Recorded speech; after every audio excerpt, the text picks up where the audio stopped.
Well, let's hop right into it. Who am I? My name is unpronounceable, Martijn Gobes.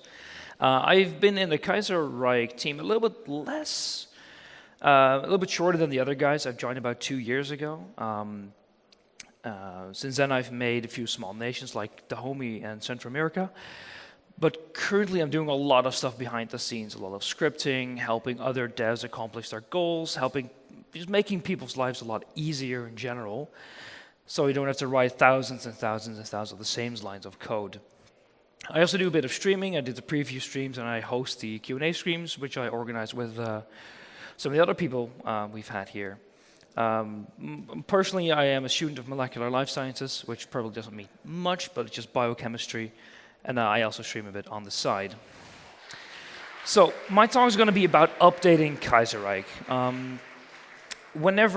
And then I don't mean updating to like a China update, but I mean when HOI4 updates, because after all, we're based on a game. We have a huge code base we work with, and every single time an update happens, we get this huge avalanche of new features, new effects we can use, new mechanics, but also new bugs. A lot of bugs. So this is what I'm going to be talking about. How do you do this? And specifically, I'm going to be talking about my experience with updating for Man the Guns. A huge update that changed and broke a lot of things. In particular, because I got a preview copy, and I thought, I've got a week of my life I want to waste. Let's go start working on updating Kaiserreich so everyone else in the team doesn't have to suffer. So, in the end, the biggest enemy when you want to update is not necessarily the fact that Kaiserreich is a huge, huge mod, but a far, far worse enemy, Paradox themselves. Because when a huge mod happens, so much gets updated that digging through the huge pile of bugs you get spat out is pretty difficult. So the first thing you want to do when you have a new mod is getting the actual game to launch. This is really difficult. Sometimes you don't even get an error log, or you get a million errors that don't really mean anything and complain about things you don't really care about. So usually what we did, just start stuffing stuff in, commons, events, graphics, stuff like that, just until it doesn't launch anymore. This took a lot of work. This is the comment for the branch that I made, that it took me to actually get the Kaiserreich to even launch, to start up. I mean, it would still crash if I would try to load a game, but it would get to the main menu at least. This was, in this case in particular, due to a lot of bugs that didn't really mean anything. In this case, the culprit turned out to be very simple. Strategic regions. Paradox added a few regions, and we never really noticed this. And apparently when a province is in 2 regions, the game crashes. They hadn't made an error message for this, so I never really found out. This was actually pretty weird because the bugs, the logs you see here, were present in the beta version of Hearts of Iron 4, but not in the public release. So I was working with someone else who sent me this error log where I found these errors, but I could have never discovered this myself. And I'll talk a bit more about this later. So, in the end, it was map errors. We fixed this pretty easily by just adding one line of script where we just threw out the entire strategic region file, but we got it to launch. The takeaway bit from this part is that the map is literally evil and should never, ever be toyed with. So let's go on to what actually was new in Ironclad, or Man the Guns, as the DLC was named. I'll be talking about both at the same time because usually you want to actually be launchable with the DLC as well, because that just belongs. So here you can see a very quick overview. There was a new few focus trees. You have fuel gets added, Naval Combat, more gameplay rules, very neat as well. Admirals, governments in exile, and ships. A lot of new ship things. First, let's get rid of the useless stuff. We really don't care about focus trees. I mean, we just replaced them all anyway. But we do care about fuel. It's a resource that's used by most moving things in the game. However, some of these things are very easy. So this one was just, you have scripts, and you just add one line. Fuel consumption, there we go, fixed. Updating this wasn't really that difficult. You just look at what does Paradox think, and usually they have a decent guess, and you can change it later. That was not my problem. So it was pretty quick. The other one was new naval combat. You had different roles like mine laying, or searching for enemies, or actually fighting enemies, or just patrolling. This turned out to be a lot of different script files that I thankfully didn't have to deal with, but the AI team did. I quickly realized this was not going to be my problem, and after a bit of toying around, I did get the AI to actually build ships, but good enough for me. The game launched anyway.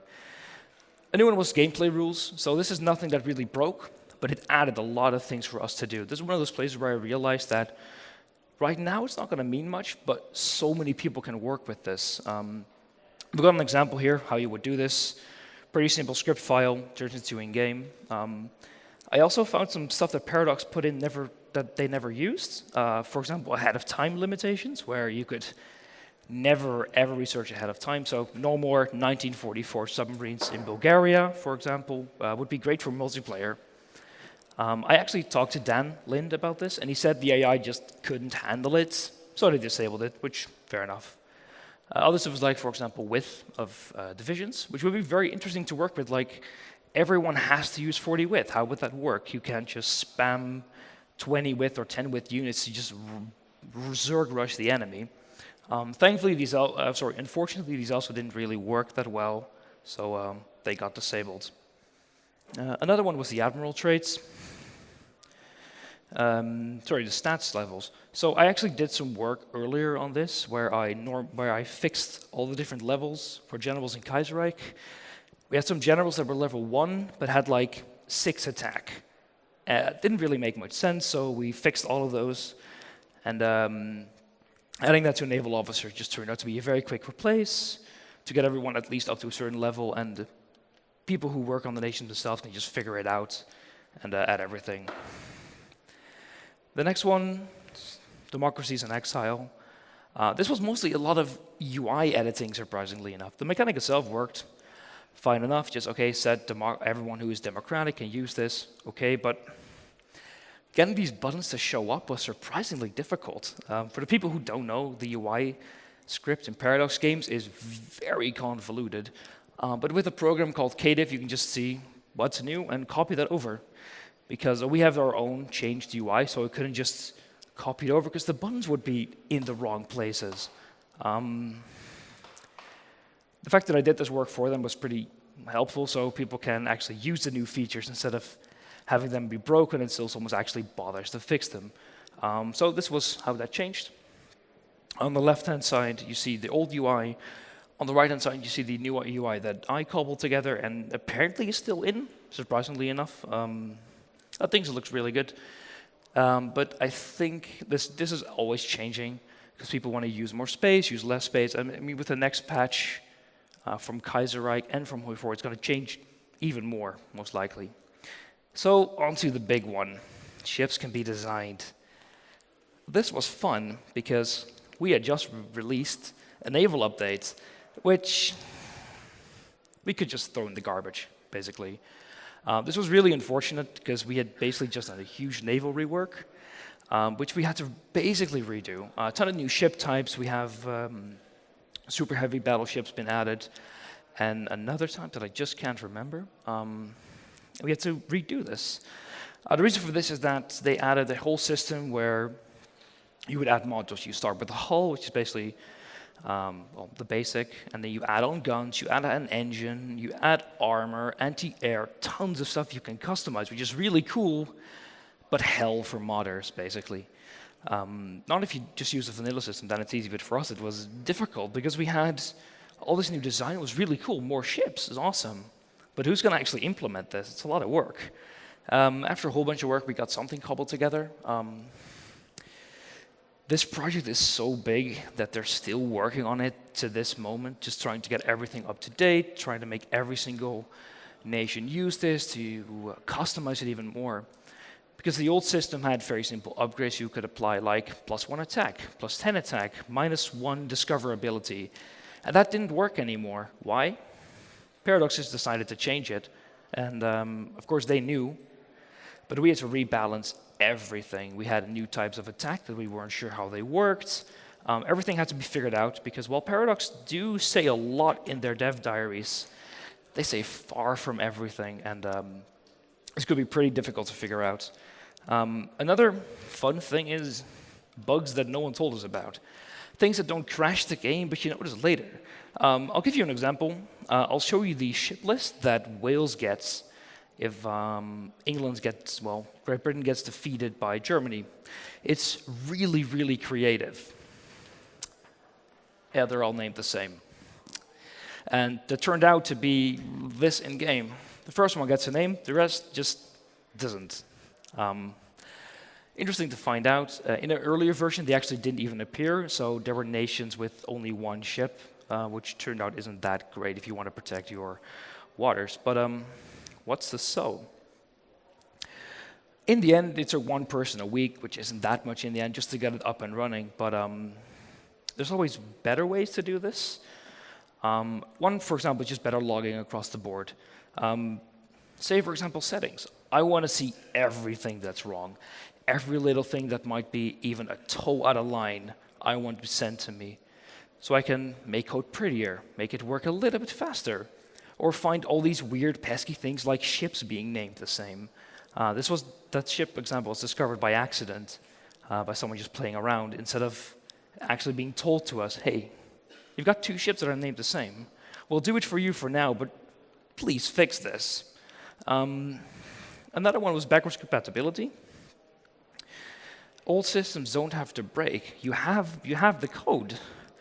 Surely there's a way to make this compatible. Now, I say this as someone who hasn't ever programmed a PDS title, so this might be way, way more difficult than expected. An actual reason for this was, I talked to Dan Lind about this as well. He said that some people just don't think about it. If you're new and you're working on this shiny new project, you might not think about the stuff you're throwing away and throwing out that might actually be useful. The naval example is very severe because it basically was insanely incompatible with the old system. So I suspect in the future it'll be a bit better. Another one is, assume people are really, really dumb and that anything can go wrong. Paradox always looks over everything they make and assures that it complies with their own rules, but modders try everything and do a lot of things wrong. So just assume they're dumb, tell them everything they should fix, even if it makes no sense. Another one is this one. Post drastic script changes in more depth before release. So I got a preview version, but you can't do that for everyone. So don't post the game, just post how you would make a ship, for example, beforehand. So people can take those templates and start converting them and seeing like, how do we actually use this? This will differ, of course, a lot per what you actually change. For example, the fuel change was really easy. Just add 1 consumption line. We don't need that. But the UI changes for a custom UI script was an example where they did it really well, where they added super in-depth blog posts about how do you make your own custom UI, and those tools are really powerful in the right hands, and this would give people like a head start to get into this. And lastly, it's very simple. Just give me beta access. I'll do this stuff for you, please. So the conclusion here is basically, these things are really difficult and can take a lot of time, but they don't have to be that difficult. Usually lead to quite funny results once it actually launches. Yeah, thank you.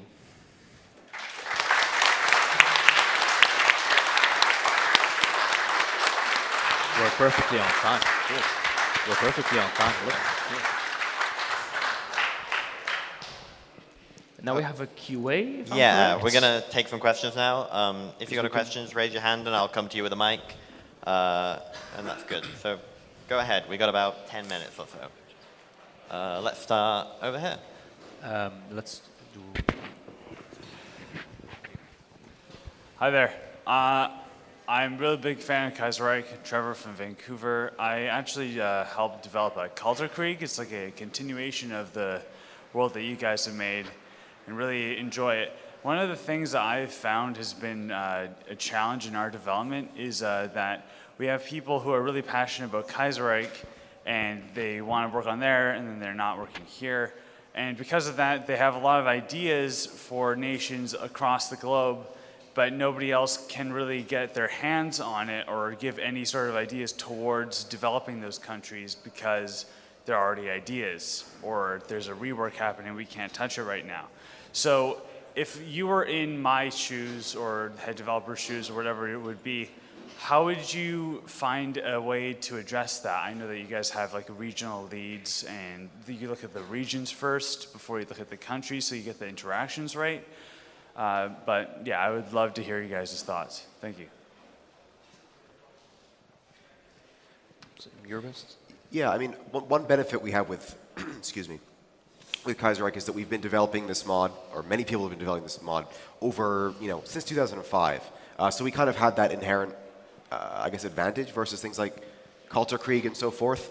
I guess as I kind of said earlier, and I hope this isn't unhelpful, a really key thing is to get people that are really passionate about, some particular idea, and ultimately, I think finding people that are passionate in making their thing happen and have the means to make it happen, and prioritizing those people to, kind of carry out their particular vision. Ultimately, you're going to have a lot of people across the board that want something in particular, so it's really important to choose people that you think can actually get the job done. I hope that's not too general an answer. Yeah.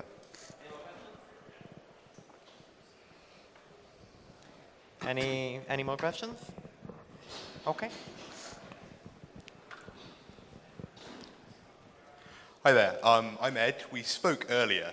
I was just curious, as people who are sort of involved in a very large team, obviously you face a lot of challenges in regards to development and assigning work within the Kaiserreich team.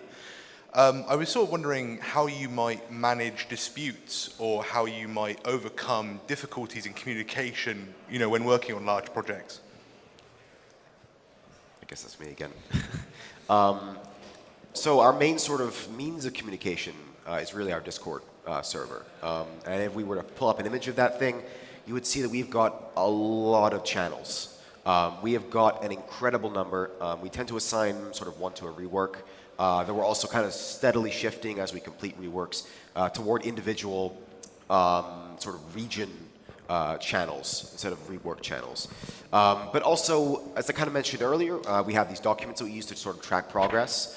Those are very, very useful. Different rework teams sometimes have different solutions there, slightly different versions. But communication is definitely one of the really big challenges, especially when people can disappear or go inactive for quite a long period of time. So it's difficult for me to give you a really particular answer, beyond what I mentioned earlier. You might want to set clear expectations and basically say to people, I want to hear from you kind of regularly before you bring them on board at all. I found that can be helpful, but with modding, you never really know. I hope that answers your question.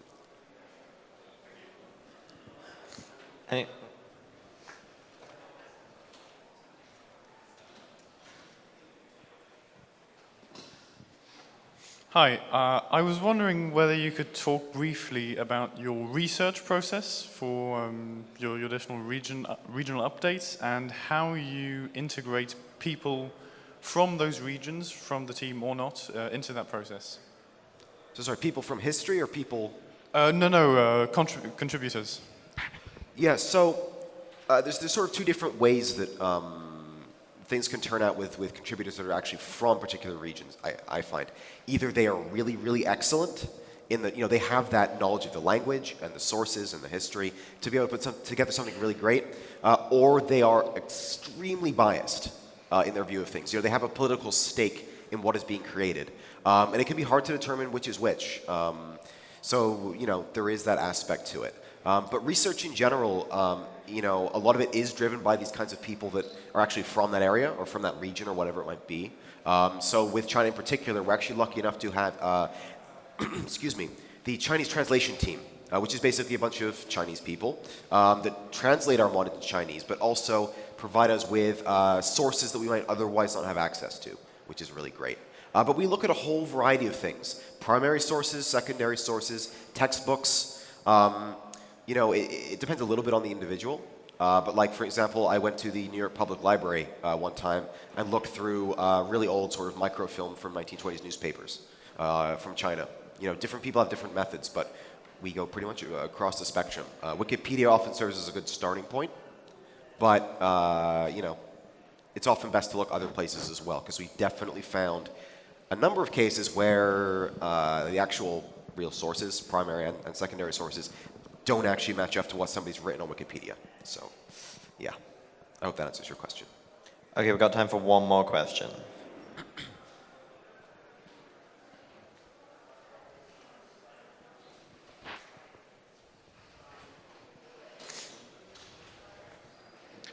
Hello.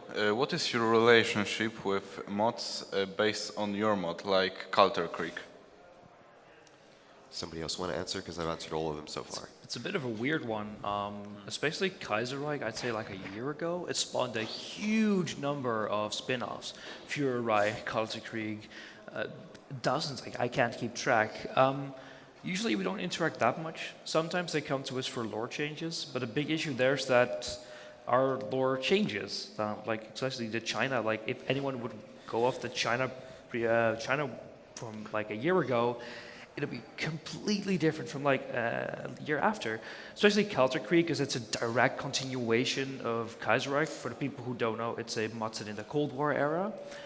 They make all these assumptions from like, hey, this specific version of Kaiserreich happened, and that makes it very weird because we're like, yeah, but there's no reason why that should have, or other things could have happened, or this might completely change next year, and then your mod will be not necessarily defunct, but it'll be just strange and not exactly mish. Usually we don't interact much for those reasons, and the fact that we're completely busy with our own mod, because Kaiserreich's huge, and we can't spend tons of time interacting with everyone who wants information, especially Flamefang or Gaper Hero can attest to that, who gets many, many messages as a Kaiser dev. Yeah. Cool. So if you want to go through to there now, the Kaiser devs are going to be there to kind of have a small meet and greet. You just got to get their microphones off. But let's give it up for the Kaiserreich team.